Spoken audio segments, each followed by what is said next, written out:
Meus irmãos, nesta noite, gostaria de partilhar com os irmãos uma parábola que nos fala a respeito do banquete de casamento. O Senhor Jesus proferiu muitas parábolas falando como seria o reino dos céus. E nesta parábola que iremos meditar nesta noite, nos fala sobre 4 posturas que comumente as pessoas podem ter diante do convite do Senhor. Essa é uma parábola, à semelhança de muitas outras, que tem um mote muito simples. As parábolas de Jesus, normalmente, eram proferidas com realidades muito próximas daquelas pessoas que recebiam essas histórias. As pessoas estavam acostumadas a ouvir coisas parecidas. É bem verdade que a imagem que nós temos hoje é um pouquinho distante da mesma imagem que aquelas pessoas tinham naquela época. Então, vez por outra, quando nos deparamos com uma parábola, a gente precisa desassociar a imagem que nós temos dos nossos dias e tentar imaginar como era naquela época. Essa parábola, então, se encontra em Mateus capítulo 22. São os primeiros versos desse capítulo. O Senhor Jesus está ensinando por meio de parábolas. Temos uma sequência desde o capítulo 21 de parábolas que estão sendo contadas. Nesta reta final do Evangelho de Mateus, o evangelista dedica esse tempo do seu evangelho para falar a respeito das perspectivas do reino vindouro, do reino dos céus, da vinda de Cristo Jesus, os sinais que antecedem. E nós percebemos dia após dia que esses sinais estão se cumprindo, percebemos dia após dia que esse dia do Senhor está chegando, e por isso eu e você precisamos estar preparados para esse encontro. E essa nossa reflexão de hoje nos aponta um caminho para que eu e você possamos estar preparados para esse encontro com o Senhor. Vamos ler o texto então. Mateus capítulo 22, a partir do verso 1, diz: Jesus lhes falou novamente por parábolas, dizendo: o reino dos céus é como um rei que preparou um banquete de casamento para o seu filho. Enviou os seus servos aos que tinham sido convidados para o banquete, dizendo-lhes que viessem, mas eles não quiseram vir. De novo enviou outros servos e disse: digam aos que foram convidados que preparei meu banquete, meus bois e meus novilhos gordos foram abatidos e tudo está preparado, venham para o banquete de casamento. Mas eles não lhes deram atenção e saíram, um para o seu campo, outro para os seus negócios. Os restantes agarraram os servos, maltrataram-nos e os mataram. O rei ficou irado e, enviando o seu exército, destruiu aqueles assassinos e queimou a cidade deles. Então disse a seus servos: o banquete de casamento está pronto, mas os meus convidados não eram dignos. Vão às esquinas e convidem para o banquete todos os que vocês encontrarem. Então os servos saíram para as ruas e reuniram todas as pessoas que puderam encontrar, gente boa e gente má. E a sala do banquete de casamento ficou cheia de convidados. Mas quando o rei entrou para ver os convidados, notou ali um homem que não estava usando vestes nupcial. E lhe perguntou: amigo, como você entrou aqui sem veste nupcial? O homem emudeceu. Então o rei disse aos que serviam: amarrem-lhe as mãos e os pés e lancem-no para fora, nas trevas. Ali haverá choro e ranger de dentes. Pois muitos são chamados, mas poucos são escolhidos. Vamos falar com o Senhor. Pai bondoso e querido, estamos diante da Tua palavra. Nós cremos que ela é viva e eficaz. E te pedimos, ó Deus, que por meio dessa santa palavra, o Senhor nos encoraje nessa noite e nos prepare para esse encontro contigo. É no nome de Jesus que nós te oramos. Amém. A ideia de que o reino dos céus será semelhante a um grande banquete não é novidade e não está restrita apenas a uma parábola. É uma verdade que tem se repetido ao longo das Sagradas Escrituras. E a ideia de um banquete é um tempo de festa. E nós sabemos que, de fato, o Senhor tem preparado para as nossas vidas um momento de celebração. um momento de festa. E diante de tudo isso, deste tempo de celebração, tempo de festa, o Senhor Jesus, em cada parábola, ele ia dando um detalhe a respeito desta festa, dessa celebração. E de uma forma geral, neste texto, ele fala muito mais a respeito daqueles que haveriam de entrar nessa festa e participar dessa festa. Esse é um texto que às vezes a gente prefere não ler. Principalmente porque nos nossos dias tem surgido cada vez mais a ideia de uma graça barata. A ideia de que a salvação, ela vai alcançar a todos. Sabe, o texto deixa muito claro que muitos são chamados, e eu acredito que a morte de Jesus na cruz é para todos. Mas nós temos que ser bem sinceros nessa jornada e entender que nem todos tomarão parte deste banquete. E não é difícil entender isso, qualquer pessoa que leia qualquer uma das parábolas que aqui estão, vai entender que haverá um momento de separação. Haverá um momento entre os salvos serão distintos daqueles que são ímpios. E é tão difícil falar sobre isso nos nossos dias, porque as pessoas pensam sobre essa separação como um cenário de um Deus que não é amoroso. E sabe por que isso? Porque a gente vive numa sociedade onde os pais educam os seus filhos dando consentimento para tudo, achando graça em tudo. Somos parte de uma geração que não repreende mais o erro. Somos parte de uma geração que deu uma liberdade tão grande que a libertinagem se instaurou. E é tão difícil falar sobre alguns temas como esse. Esse tema aqui deveria ser glorioso para todos nós. Era um tema para a gente ler e estar feliz, porque sabemos que estamos sendo preparados para um banquete, para uma festa, e que estaremos face a face com o Senhor. Mas quando nós começamos a ler esse texto, ele causa desconforto para muitos. E alguns preferem não pregar a respeito dessa verdade. Muitos falam hoje sobre a não existência do inferno. Muitos falam hoje sobre o céu ser para todos. Existe aí a ideia de uma teologia universalista, onde todos serão salvos. E se todos serão salvos, não faz sentido esse texto. Assim como vários outros não fazem sentido. Tem alguns aspectos que são falados nos dias de hoje que esse texto corrobora. Por exemplo, o texto fala que pessoas de má índole e pessoas boas estavam dentro do banquete. E eu creio nisso. Eu creio que você não vai ser salvo porque você é bonzinho ou porque você é uma pessoa má. Eu creio que aquilo que nos salva é tudo que cantamos aqui. O sacrifício de Cristo Jesus na cruz do Calvário. Mas uma vez que este é o convite, eu e você precisamos estar preparados para esse ambiente. Então o texto nos propõe 4 posturas diante deste convite.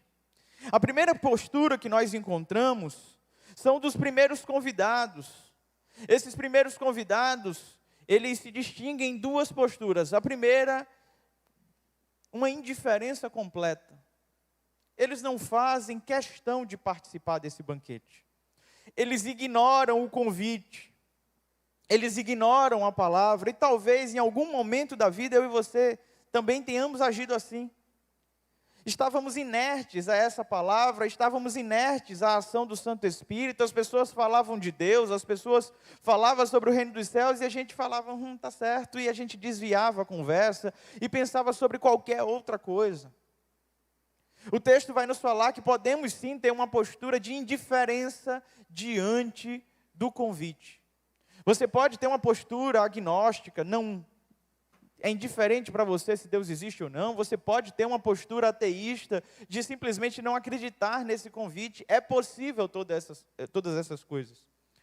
Mas o texto vai nos falar sobre mais um movimento de indiferença, que são aquelas pessoas que estão tão presas ao materialismo, ao consumismo, aos seus bens, aos seus sonhos, ao seu estilo de vida, que elas negam o convite do Senhor para o seu banquete, porque elas estão envolvidas com negócios demais aqui dessa terra. São aquelas pessoas que dizem, eu ainda sou muito jovem, eu tenho que conquistar tanta coisa na vida, quando eu tiver mais velho, eu paro para prestar atenção sobre essas coisas. Sabe, o materialismo tem tomado conta de uma maneira tão forte de nós, que temos nos tornado indiferentes à palavra do Senhor. A gente está tão presos aos nossos projetos pessoais, que alguns até preferem que a vinda do Senhor possa ser retardada ainda mais, para que Ele realize os seus sonhos terrenos. Isso não faz nenhum sentido. Uma vez que você entendeu essa mensagem gloriosa, uma vez que você entendeu que há um reino eterno, onde não haverá mais dor, não haverá mais choro, uma vez que você entendeu que esse reino vai ser de bondade, que vai ser eterno, não faz sentido você se prender a nada desta vida. A nada desta vida. O apóstolo Paulo fala que nenhum soldado em serviço se embaraça com negócios dessa vida, antes ele tenta agradar aquele que o arregimentou. A caminhada do cristão tem que ser uma caminhada de desprendimento com as coisas desse mundo. Eu não estou dizendo que você não vai trabalhar, eu não estou dizendo que você não vai conquistar, eu estou dizendo que o seu coração não pode estar em nenhuma dessas coisas. Esses homens negaram o convite para o banquete, porque tinha que cuidar do seu campo, cuidar do seu negócio, e eles não quiseram então participar daquela celebração. E essa é uma postura que muitos têm. Só que o texto avança e nos fala sobre um segundo grupo. Um grupo mais ferrenho, um grupo que se opõe. E esse grupo pega esses servos e maltrata. Pega esses servos e matam. E isso aqui nos fala sobre esse embate que nós vivemos. A perseguição que a igreja tem sofrido ao longo da história. Meus irmãos, quanto o povo de Deus sofre. Nós vivemos num país onde a perseguição não acontece tão abertamente como acontece na janela 1040, como acontece em alguns países da Ásia, onde você professar sua fé em Cristo, você é expulso da família, você perde o emprego, às vezes você é preso, você é condenado. Nós não vivemos essa realidade no Brasil. E talvez por não vivermos essa realidade de confronto, de embate, é que a igreja brasileira seja uma igreja tão acomodada. Viva numa zona de conforto tão grande. Quer ver a igreja brasileira orar? É quando de alguma maneira está padecendo, está passando por algum sofrimento. Aí é que você vê. Não é uma crítica aos irmãos, mas basta vir um diagnóstico negativo, que a gente não falta um culto. Basta acontecer um problema com o filho, que a gente começa a participar de tudo que é vigília. E aí o que é que parece? Não estou dizendo o que é. O que parece é que a nossa relação com Cristo é uma relação somente quando o tempo é ruim. Quando o tempo é bom, a gente se esquece. Moisés advertiu o povo que estava saindo do deserto, que estavam prestes a entrar na terra prometida. Lá em Deuteronômio capítulo 8, palavras de Deus por meio de Moisés, ele vai dizer: tomem cuidado, para que depois que vocês entrem na terra, e usufruam dela, e tenham filhos e filhas, em si enriqueçam, e tenham suas casas, seus bens, vocês não venham a se esquecer do Senhor. Infelizmente, a gente esquece rapidamente. Quando a gente está no deserto, é muito mais fácil lembrar do Senhor, é muito mais fácil recorrer ao Senhor. Mas todas as vezes que vem um período de bonança, parece que a gente consegue resolver tudo com a força do nosso braço. Isso vai nos distanciando.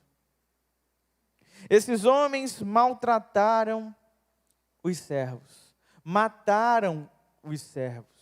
Quando nós olhamos o panorama bíblico desde o Antigo Testamento, toda a história do povo de Deus, quantas pessoas se sacrificaram, se entregaram em martírio por não negar a sua fé?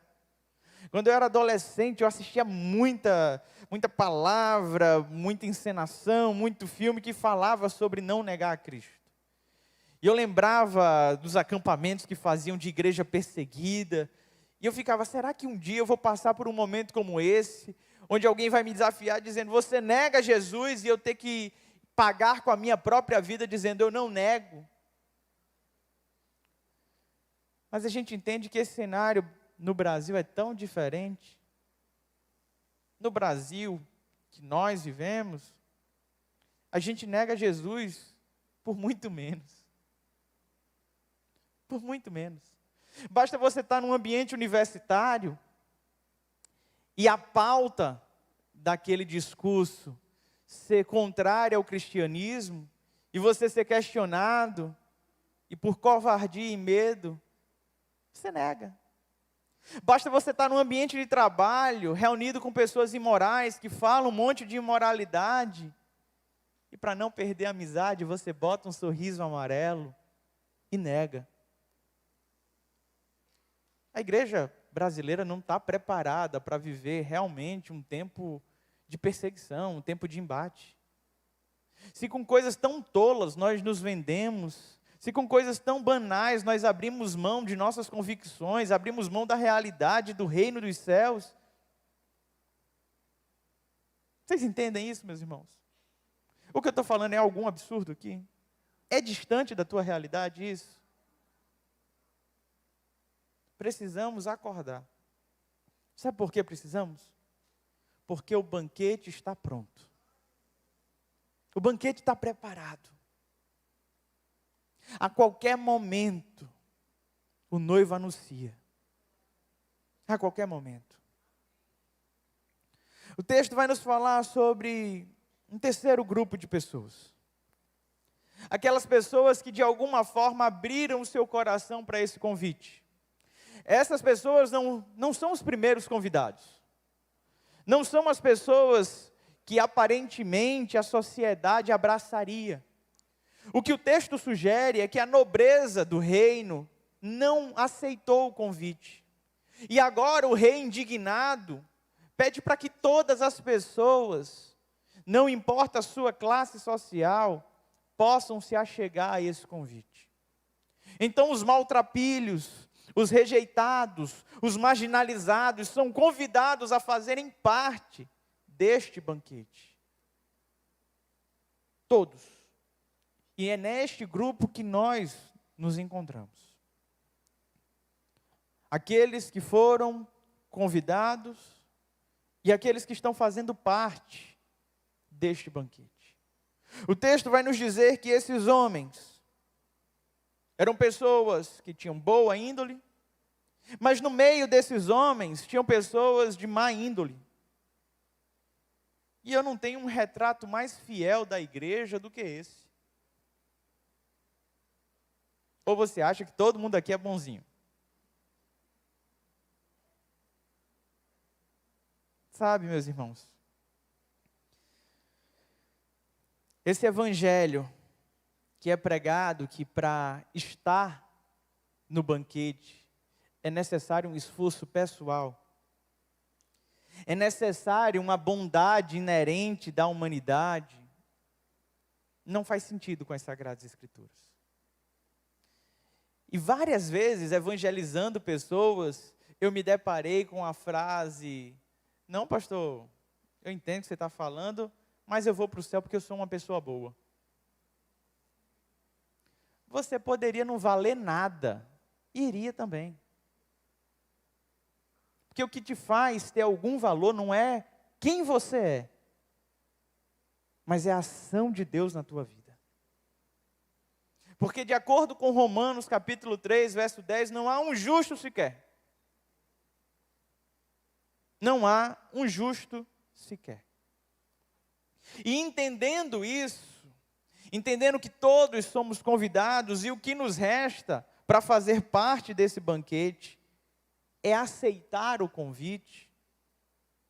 Então,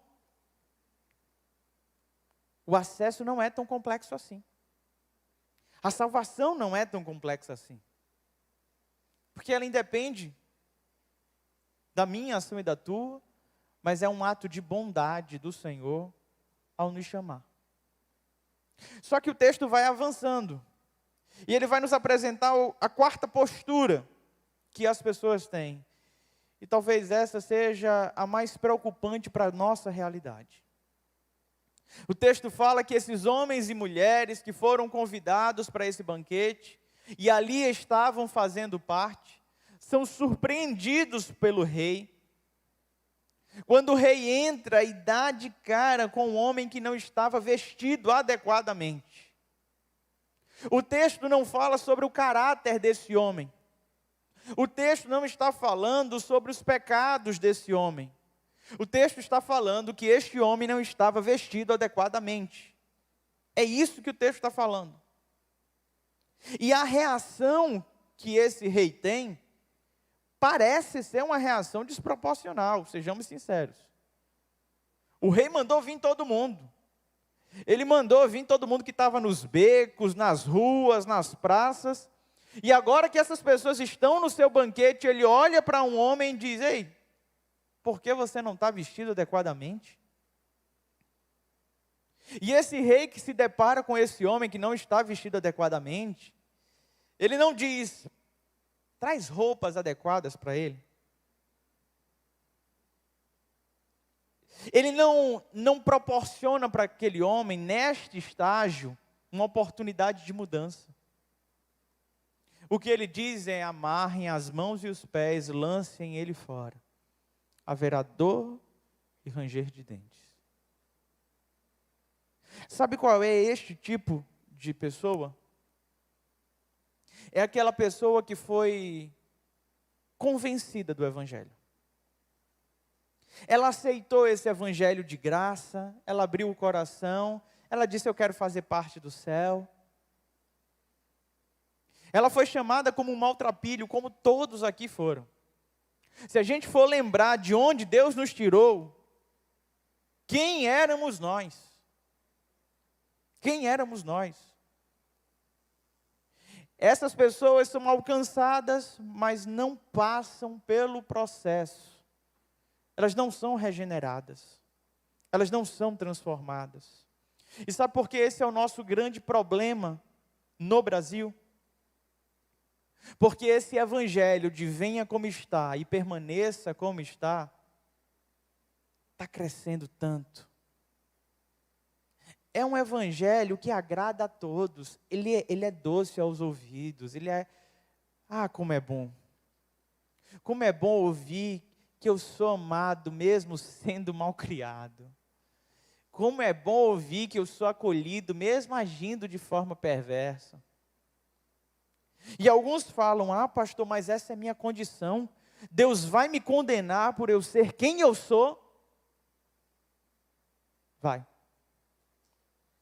Todos nós, presta atenção, todos nós somos condenados por sermos quem nós somos. Todos. Nós só somos salvos quando nos tornamos aquilo que Ele nos preparou para ser. Você consegue entender isso? Todos nós já estávamos condenados. Não é que vai haver uma condenação, já estávamos condenados por sermos quem somos. Sabe por quê? Porque quando eu e você fomos criados, nós fomos criados para espelhar a imagem de Deus. Eu e você fomos criados para que o mundo pudesse contemplar o próprio Deus. Mas de acordo com o nosso pecado, com a nossa transgressão, nós decaímos dessa graça. Algumas pessoas conseguem ver um vislumbre de bondade, um vislumbre do que é Deus, porque Deus partilhou aquilo que chamamos de graça comum. Eu e você amamos, eu e você temos misericórdia, tantas coisas eu e você fazemos que parecem com Deus. Mas ou eu e você nos permitirmos ser transformados por essa palavra, para nos tornar realmente quem Deus nos preparou para ser, ou nós não faremos parte realmente desse banquete. Naquele dia muitos me dirão, diz o Senhor: em teu nome curei, expulsei demônios, fiz isso, fiz. E a resposta do Senhor será: eu não te conheço. Porque o reino dos céus não se trata do que você fez. Se trata do que Deus fez em você. Meus irmãos, este homem está sendo condenado por não estar vestido adequadamente. Deixa eu te dizer uma coisa, que não está nessa parábola. O Senhor Jesus tem vestes brancas para te dar. O Senhor Jesus quer te vestir. Quer te fazer andar do seu lado, com vestes brancas, como ele diz em Apocalipse capítulo 3. Com dignidade, com cabeça erguida, por aquilo que ele fez por você. Mas todas as vezes que eu e você tentamos recorrer à força do nosso braço para alcançar uma justiça, nós caímos da graça. Nós caímos da graça. E todas as vezes que a gente quer dar um jeitinho para colocar no reino aquelas pessoas que amamos, a gente está só mentindo, a gente está enganando. O texto termina com a seguinte expressão: pois muitos são chamados, mas poucos escolhidos. Isso deve impactar o nosso coração. Chega de um evangelho água com açúcar. Chega de tentar agradar todo mundo com discurso. Sabe,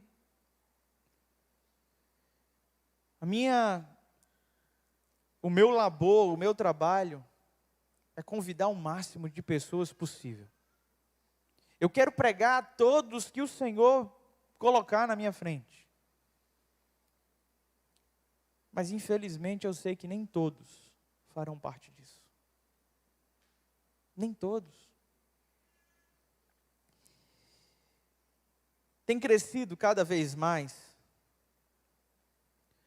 o número de igreja com a temática da inclusão. E eu quero falar abertamente aqui que a nossa igreja é uma igreja inclusiva. A nossa igreja aceita todo e qualquer tipo de pessoa, sem preconceito. Sabe por quê? Porque é assim que nós somos encontrados por Cristo. Mas deixa eu te falar uma coisa que é muito importante. A igreja inclusiva verdadeira é aquela que prega a regeneração, que prega a morte do velho homem. Paulo disse: eu estou crucificado com Cristo e agora já não sou mais eu quem vive, Cristo vive em mim. Quando você foi alcançado pelo Evangelho, meu irmão, quando eu fui alcançado pelo Evangelho, nós éramos o quê? Mentirosos, ladrões, assassinos, adúlteros, imorais.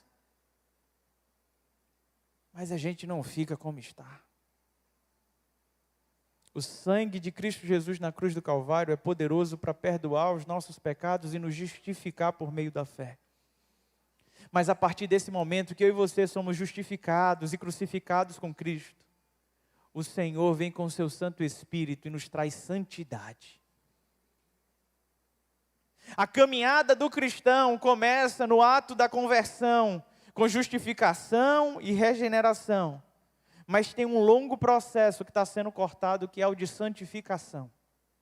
E sem santidade, ninguém verá a Deus. Ninguém verá a Deus sem santidade. Então, se de alguma maneira você está num lugar que diz: eu te aceito como você está e pode continuar assim para sempre, eles estão só te usando. Estão só te usando. E por mais que isso pareça confortar o seu coração agora, você sabe no fundo do seu coração o que Deus espera de você. Sabe por quê? As pessoas querem atualizar essa palavra. Querem tirar uma série de textos. Deus colocou no coração do homem uma lei moral. Não importa em que lugar do mundo você tenha nascido, você sabe o que é correto e o que não é correto. Diante de Deus, nós somos indesculpáveis. A natureza proclama quem é Deus. Os nossos relacionamentos proclamam quem é Deus. Não há desculpa. Quer tirar um texto daqui, você pode tirar. Mas isso não vai mudar a realidade do teu coração diante do Senhor. A gente fica tentando se enganar, tentando amoldar o Evangelho a quem somos.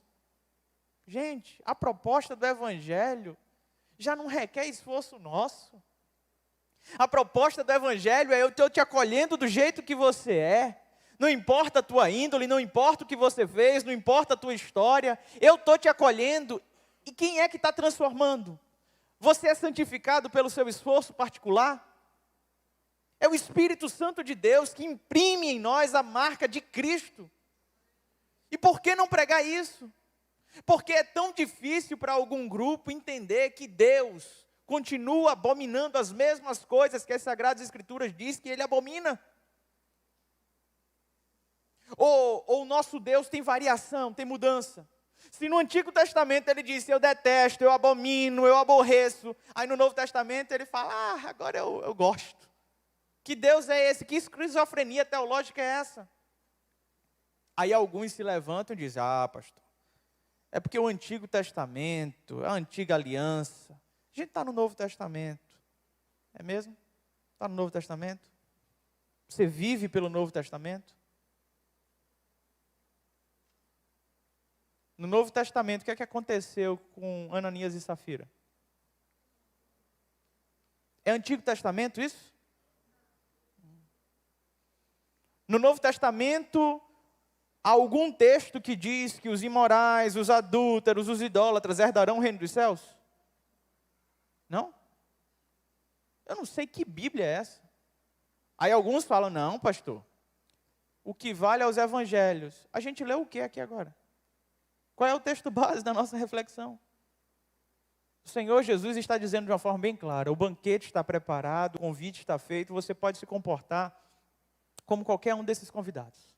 Você pode ser o indiferente, você pode ser o materialista, você pode ser aquele que quer ir para o embate, que não concorda com nada. Você pode ser aquele que até aceita ir, mas não está disposto a vestir as vestes. Mas a palavra está dizendo de uma forma muito clara. Muito clara. Muitos são chamados e poucos escolhidos. E essa palavra é uma palavra de autoexame. É uma palavra que a gente tem que olhar para o nosso coração, para a nossa postura, e sabermos realmente onde é que estamos em Deus. Onde é que estamos em Deus? O banquete está pronto. Estamos às portas do banquete. Eu quero fazer parte desse banquete. E eu quero muito que você faça parte. E para isso, eu tive que me abster do velho homem. De vez em quando, a carne que milita contra o espírito quer voltar. Mas cabe a mim e a você alimentar o espírito. Se você deseja nesta noite viver no espírito, se você deseja nessa noite fazer parte desse banquete glorioso, receber do Senhor as vestes adequadas para participar disso, essa palavra é para você. Quero te convidar a fechar os teus olhos, curvar a tua cabeça.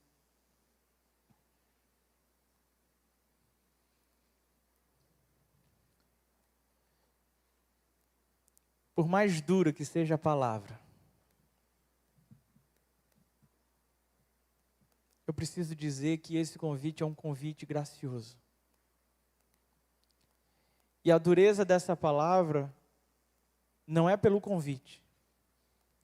Porque o rei, com toda a bondade de seu coração, preparou o banquete. O rei convidou as pessoas. E agora, cabe a mim e a você tomarmos uma postura diante desse convite. Ele não está requerendo muito de mim e de você. Ele está nos dando todos os fundamentos para que eu e você possamos participar disso. Mas nessa hora, você precisa abrir o seu coração diante do Senhor. De olhos fechados, de cabeça baixa. Fala com Deus apresentando a tua vida. Talvez você esteja aqui nesse lugar, entendeu o convite, mas está tão preso aos negócios dessa vida.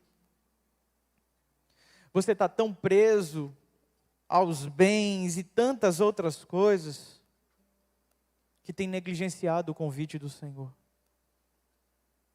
Talvez você aqui hoje tenha recebido este convite, mas não está disposto a vestir as vestes brancas. Meu irmão, minha irmã, o convite já foi feito. O que é que nos custa? O que é que nos custa se apresentar de forma digna diante do nosso Senhor? Aquele que pagou todo o preço na cruz do Calvário. Aquele que abriu um novo e vivo caminho. Aquele que pode nos apresentar na sala do trono. Aquele que pode nos apresentar diante de Deus. Tudo que eu e você precisamos fazer nessa hora é aceitar o conserto do Senhor. Se há alguém aqui nesse lugar que entendeu esta palavra e hoje deseja aceitar esse convite, se reconciliando com o Senhor, porque entende que não estava vivendo de maneira digna deste banquete, ou se há alguém nesse lugar que não se sentia parte deste banquete, mas que hoje, entendendo esta palavra, deseja fazer parte, eu quero orar por você. De olhos fechados, de cabeça baixa, fazendo um autoexame no teu coração. Se nesse autoexame você entende que não está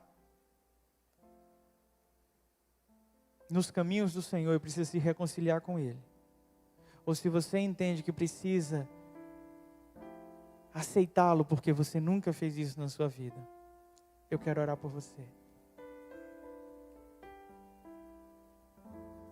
Alguém nessa condição, faz um sinal com a sua mão, que eu quero orar por você nessa hora. Você não precisa se envergonhar.